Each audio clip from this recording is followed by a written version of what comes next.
let us get started with the fundamentals of cryptography. Now, why do we use cryptography? Before we answer that question, cryptography goes way back into the history. Basically, cryptography was used to deliver messages during wartime and during battles. So, when cryptography was basically used to deliver the message from a king to their army so that the enemy won't understand what exactly they're trying to tell. And it goes way back to it goes way back to Greek and Roman period, where Caesar ciphers and stream ciphers, substitution ciphers were basically used. Apart from that, modern cryptography got a great boom in the 20th century or in the late 19th century. So, if you've seen a movie, The Imitation Game uh, in which depicts the use of cryptography of Benedict Cumberbatch, so he has played the role of Alan Turing really well, and I must say that if you have interest in cryptography, you must go and watch that movie because it explains everything. How his team was able to break the Enigma machine of Germans, and which successfully led the attack of Normandy, and how England won the war.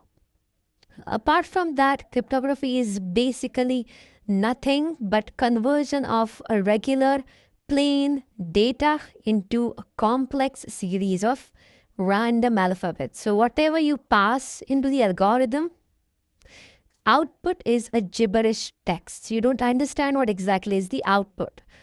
And there are many algorithms used to do exactly the output, to give the output.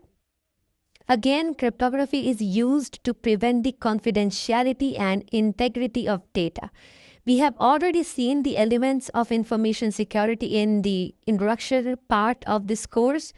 So, what is confidentiality? Basically, confidentiality is to avoid unauthorized access to the information which is supposed to be known for only authorized people, and integrity is maintaining the state of data. So to achieve all these objectives, we need to keep data secure. And how do we keep data secure? By basically using cryptography. So that is the main reason we use cryptography. And cryptography has become very common these days. These transactions, that happen through the internet are all encrypted. Or whatever you send through emails is also encrypted and then decrypted at the receiver's end in order to maintain the confidentiality. So almost everything, everywhere cryptography is used. And it is very common, and hence that is why it is very important to understand cryptography.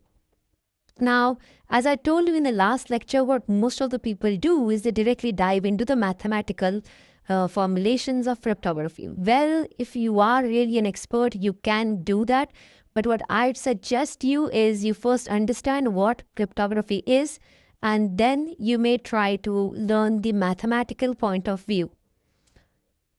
So, cryptography, as I said, is very important for data privacy. Nowadays, we all know how important data is to you. That is why if you want to maintain a data privacy, you have to have cryptography in place. Now, I'm not saying cryptography is the only solution to prevent data. It can aid the privacy of data, and that is why when it comes to ISO 27001, that is Information Security Management Systems, they do have cryptographic controls in place in order to check whether the organization is following those controls while maintaining the integrity of information systems. All right.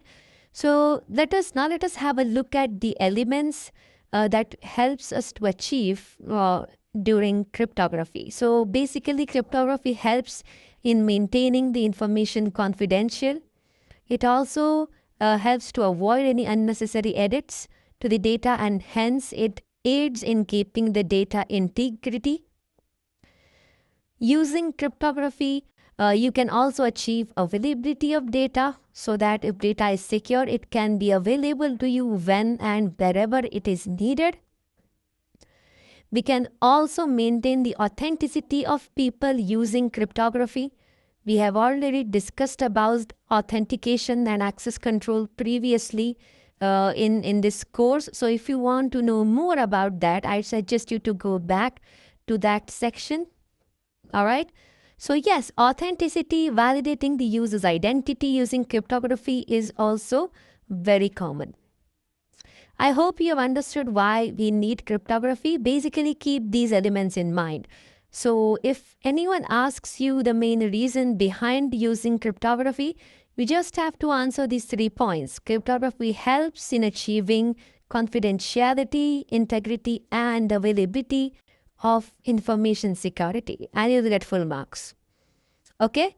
In the next lecture, what we'll do is we'll start with these two types of cryptography, which are very common. Again, there are many types. Okay? I'm repeating this word. This course is not for those people who want to master cryptography, all right? Because it would take a lot of time to have a course on cryptography. We are just going to go through fundamentals so that you will understand cryptography really well, because it is more important for you to understand cryptography than to have complete knowledge. So in the next lecture, we will talk about these two types of cryptography, and I'm pretty sure that my explanation will make it really easy for you to keep those concepts in your mind. It will really help you to clear the things. All right? Keep this momentum going. You're doing a great job. You have almost completed the course. Now it's just some sort of lectures which are remaining. We'll soon get done with the entire course. I will see you in the next lecture.